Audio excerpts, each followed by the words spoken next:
Now we're going to study the ST 44.11, the Cula Gosinga Sutta.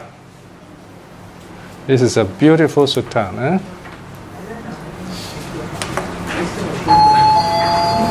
The lesser Gosinga discourse, or the lesser discourse in the Gosinga forest. The theme is on the nature of silence and the joy of spiritual communion. Okay. Thus have I heard that one time the Blessed One was dwelling in the brick house at Nadika. Okay, so here's a brick house, very interesting. We have a brick house even in Buddha's time. At that time, the Venerable Anuruddha, the Venerable Nandiya, and the Venerable Kimbila was staying in the Gosinga Sal Forest Grove. Okay, this word Gosinga is very interesting. Go means cow, Singa means horn. So Gosinga translates cow horn, because there is a very old tree there, which the branches are such that they look like cow's horns. So this park came to be called Gosinga, the cow horn park. So we have these three monks. Now Anuruddha is a monk who is very good in meditation. Okay? So he's able to read minds. Okay? And then these are three friends. They are three great saints. They are living together, practicing meditation. And not only that, they are also observing silence during their retreat. So this sutta is about how people can still communicate in a healthy spiritual way even through silence. So they were living together in retreat in this forest. Look at section 4. So now the story starts by the Buddha coming along to visit these three monks. Okay, the Buddha has left Kosambi. Now, Kosambi is a very interesting place. It's far to the west of the Buddha land. Okay, and the monks are very quarrelsome. So the Buddha has left those monks because they're very quarrelsome. The Buddha is spending rains retreat alone. So this probably the rains retreat is just over. The Buddha is coming back. So he's visiting this tree, either before or after the rains retreat, that part, I can't remember. So the Buddha is visiting these three monks. When the Buddha came to the forest, there was a park keeper there.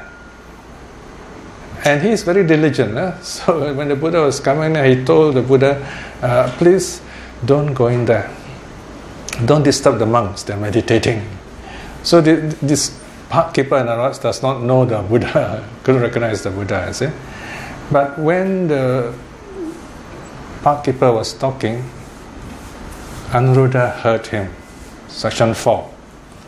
The Venerable Anuruddha heard the grove keeper speaking to the Blessed One. Hearing this, he said this to the grove keeper. Friend grove keeper, do not obstruct the Blessed One. He is our teacher, the Blessed One who has come. Right? So Anuruddha says, okay, let him pass. And then Anuruddha, this part is very beautiful, 4.2.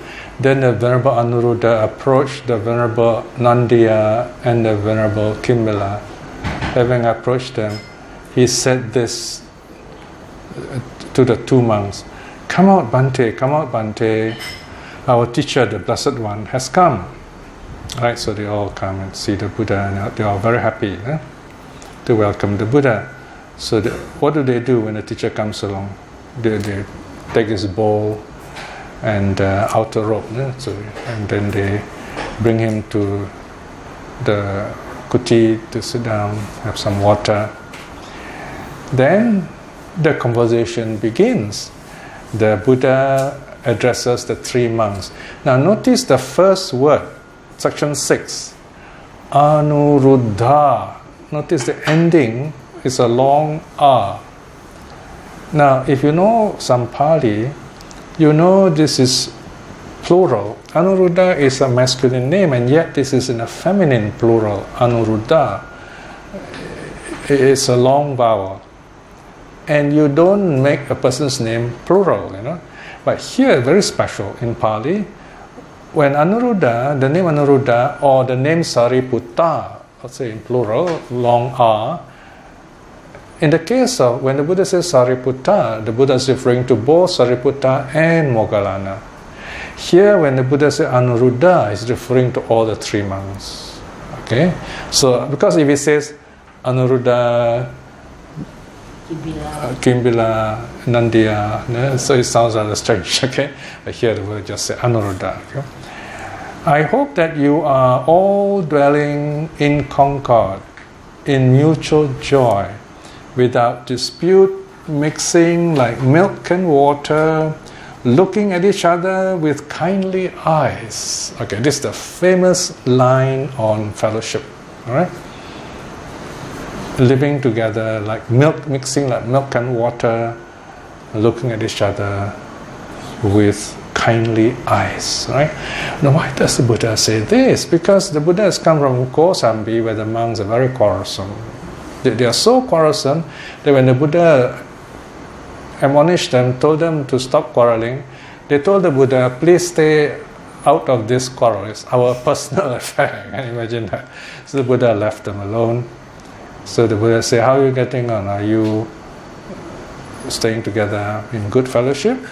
Right? So then 6.2, certainly Bhante, we are all dwelling in concord, in mutual joy, without disputing, mixing like milk and water, looking at each other with kindly eyes, not angry eyes, okay? Kindly eyes. Then they explain, how do they do this, right?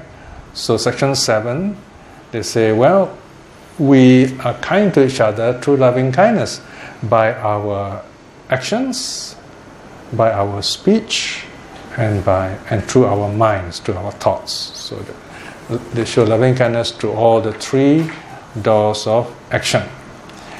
Now what's interesting is section 7.3. How they do this.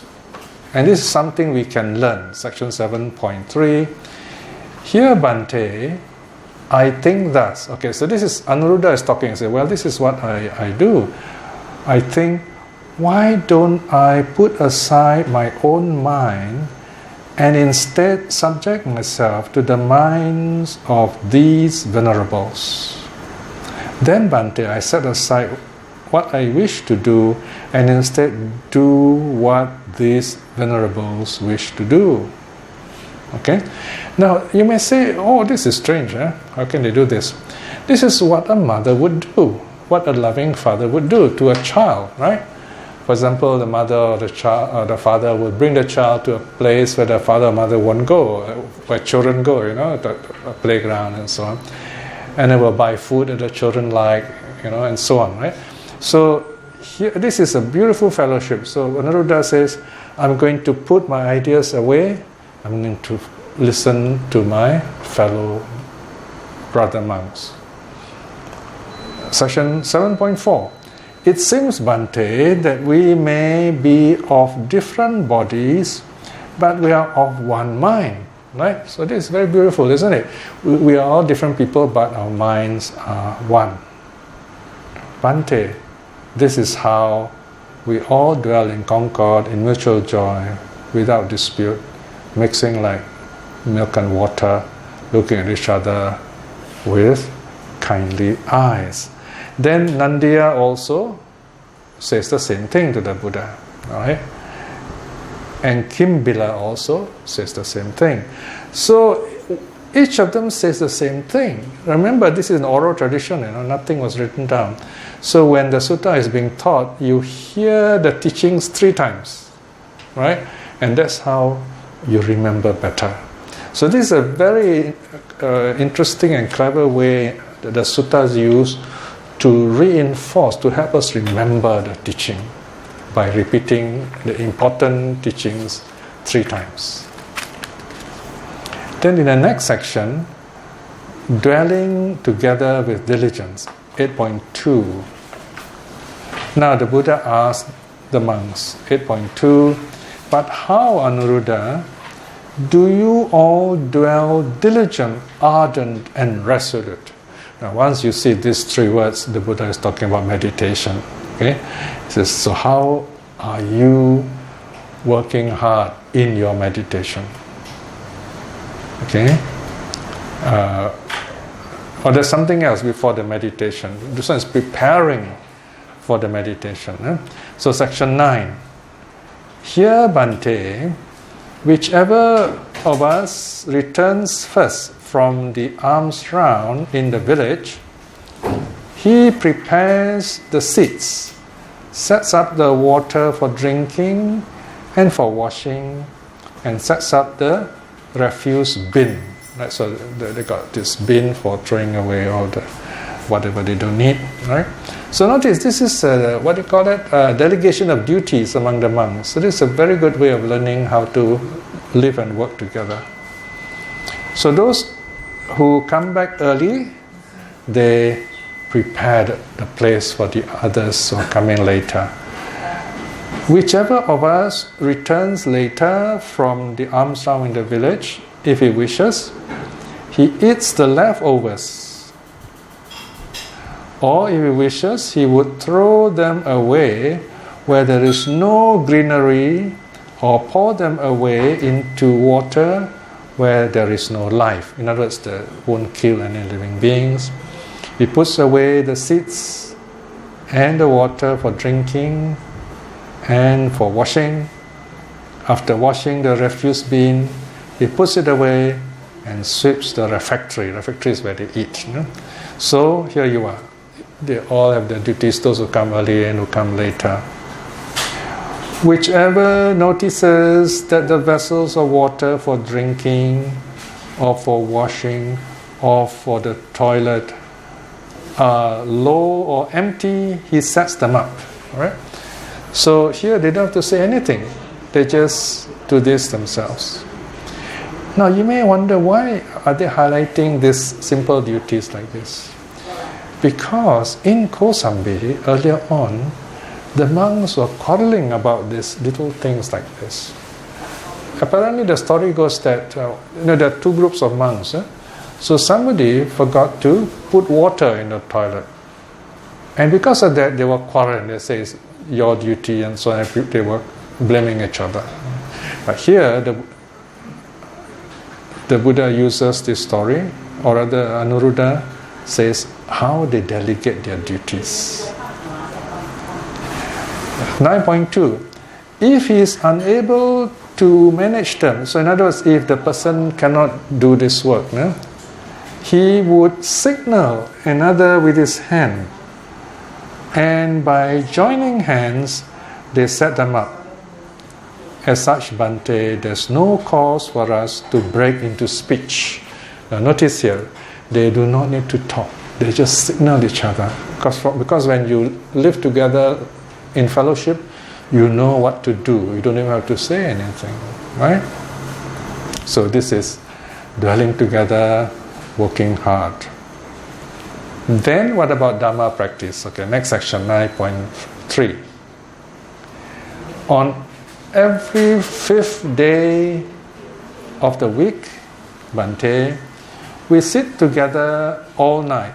Notice all night, They must say don't sleep. Discussing the Dhamma.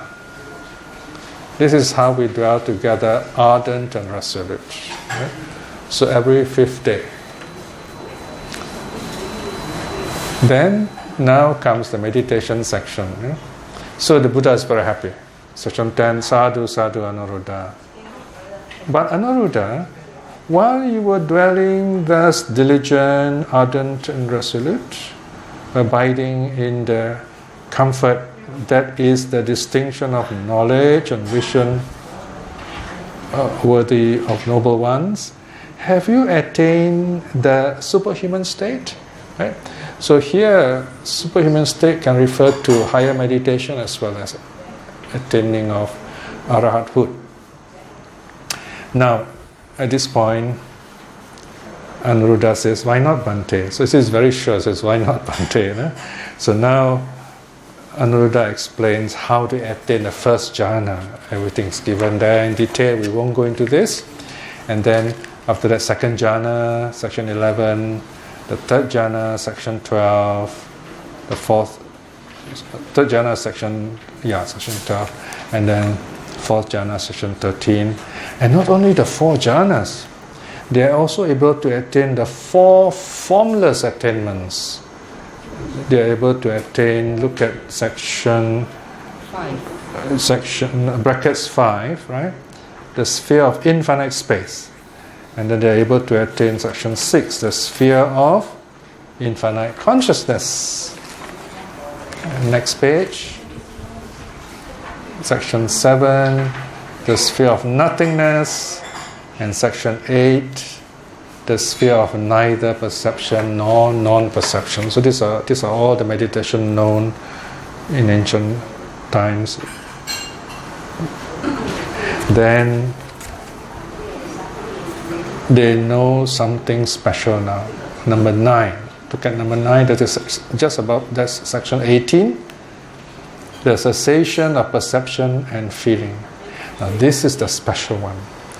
Only arahats and the Buddha and maybe some non-returners can do this. This is where they get into deep meditation. The breathing stops. There's no sign of life at all. By modern standards, you can say the person is effectively lifeless. Yeah? But yet, after a few days, at the most 7 days, the person will come out of meditation. So this one shows that these monks have attained quite a high level, streamlining or arahathood. Okay? Now, then section 19. So now the Buddha gave them a Dhamma teaching, and section 20.2. Now, when the Buddha asks, when did we?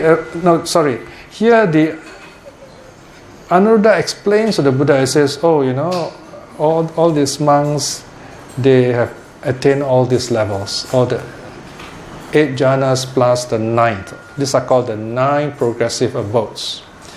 Then one of the other 2 monks asked Anuruddha, we didn't tell you about all these things. We didn't tell you we attained all these levels. How did you know? Right? Then Anuruddha says, well, I was able to read your minds. And the Devas also told me so. Right? So there you are. You can see Anuruddha is someone who has very special qualities already. All right? Now, while they are talking, there is another being watching them. This is called the Yaksha Diga Parajana. Okay, so he's also watching, and he's very happy that there are such wonderful monks in that area of the country. So he's rejoicing. He says, section 21.2. It is a gain indeed, Bhante, for the Vajji people. So that place is called Vajji country. The people that are all called Vajjis. He says it's a great gain for the Vajji people. A great gain indeed, that the Tathagata, the Arahat, fully self-awakened, dwells amongst them. And these 3 sons of family, that is the Venerable Anuruddha, the Venerable Nandiya, and the Venerable Kimala, also are there. Right? So this Yaksha is a kind of spirit. So he's very happy. He says, wow, look, you have the Buddha today, and you have these 3 great monks. They're all here. Right? So he's very happy. Now, the next part you see something very interesting. So the Yaksha is a local deity, if you like. Then the earth deities listen to this Yaksha talking, and this earth deity is also very happy. So they say, yes, it's wonderful to have the Buddha and the 3 monks there. And then next level of devas, hadis, and so it went on like that, stage by stage. So here you see the various stages of the heavens are told us. Earthbound deities, can you see the underlying words? Next section, 21.4, the deities of the 4 great kings, okay? And then 21.5, the deities of the 33, okay? And then the next one, the Yama Devas, and then 21.7, the Tusta Devas. So these are the heavenly levels progressively going higher and higher. No? Then the Devas who delight in creation, the Devas who lord over others' creations. Usually the list will stop here because this is the sense world, okay? The world of senses. Then the last one is simply the Brahma Kayika Devas. Who are the Brahma Kayika Devas? These are the Devas of the first jhana. So in other words, this is even higher still. And these Devas, they are very happy too. Right? Now the Buddha says, so it is Diga, so it is Diga. So the Buddha calls him Diga, the Yaksha, this section 22.2. So to Diga, it is the family from which these 3 sons of family went forth, from home into homelessness. So the Buddha is saying that this family is fortunate to have such great saints. Right? Anuruddha, Nandiya, Kimbila says this. Imagine this family has produced 3 great arahats. And the family generations, in other words, these families and then their relatives, they're also fortunate to be connected with this kind of family. And the village where they come from also be proud of them. See section 22.4. Right? So when you have good people, everyone is happy. Right? The village is happy. Not only the village, the market town, at this time is a bigger area. A market town is bigger than a village, right? People that are also happy. Then even the city that is near this market town also be proud of this kind of saints. And finally, the country also will be. Here, of course, Buddha's time, the country is much smaller. I mean, the size of Singapore, if you like, okay? So, for example, Sakya is one country, the Wajis is another country, okay? So they also will be very proud. So in other words, if you have such saints, different levels of society will be happy with them. And not only that, this time the Buddha goes into within society. So within society it says, if Diga, look at section 22.8, if Diga, all the Kshatriyas or nobles were to recall these 3 sons of family with an inspired heart, it would be for the good and welfare of all these Kshatriyas for a long time. So this time the Buddha is talking about just recalling these 3 great saints, thinking of them. So this is Sangha Nusati, recollecting the saints. Even these nobles, these are you can say the ruling class. You think of the great saints, it will be good for them. Then the Brahmins, these are the priestly class, these are the educating class, if you like. If they think of these 3 great saints, they reflect on these 3 great saints, they also benefit. The Vaishyas are the merchants, the business class. The Shudras are the working class people. Indeed, if the world, anyone in the world were to reflect on these 3 great saints, it will benefit them. So in this last one, the Buddha is referring to us. Okay? So in other words, now that you know this story, the Cula Gosinga Sutta, and you reflect, it says this great monk, the great saint Anuruddha, the great saint Nandiya, the great saint Kimbila, they live together in the forest without talking. And yet they can work together. They show loving kindness to each other without even talking. They're at peace with themselves. If they can do that, we also can live happily like that. So this is the reflection. All right? This is also Sangha reflection. All right? Then finally, the Buddha closes section 22.13. See, Digha, how these three sons of family have practiced for the good of the many, for the happiness of the many, out of compassion for the world, for the benefit, the good, and the happiness of gods and humans. Notice, not just humans, gods and humans. Now this part is very interesting because what the Buddha is saying here, these three great monks, by practicing in this way, they are not just doing it for themselves. When you do good, you are not just doing for yourself. A lot of other people also benefit.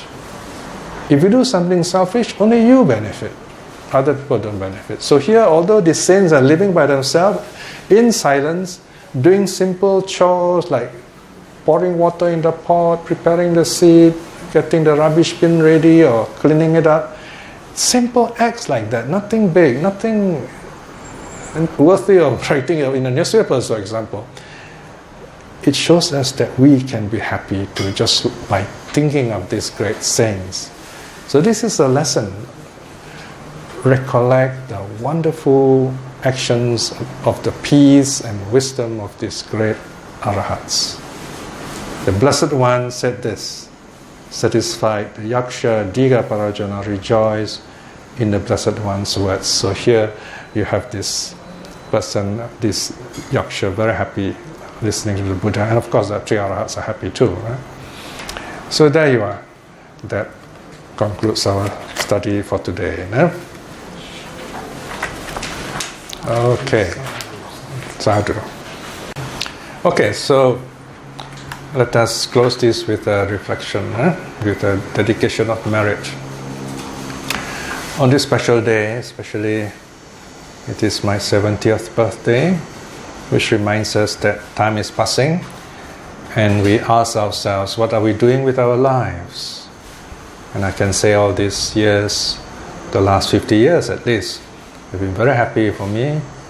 I've been working with the Buddha Dharma, making my life meaningful, and helping to make your lives meaningful too, because through the Dharma, we all see our better sides. We see our potential. We become self-reliant. This is the great teaching of the Buddha. Reflecting in this way is very good karma. By the power of such good karma, by the power of the three jewels, may we be well and happy. May we be at peace with ourselves. Above all, may we be blessed with the wisdom and courage to aspire at least to attain stream winning in this life itself. May our loved ones to be well and happy. May they too see the Buddha's path in this life itself. And may those who are lost or having difficulty to quickly find their way back to the Buddha's true path, the true teaching. May all beings be well and happy. Sadhu, sadhu, sadhu.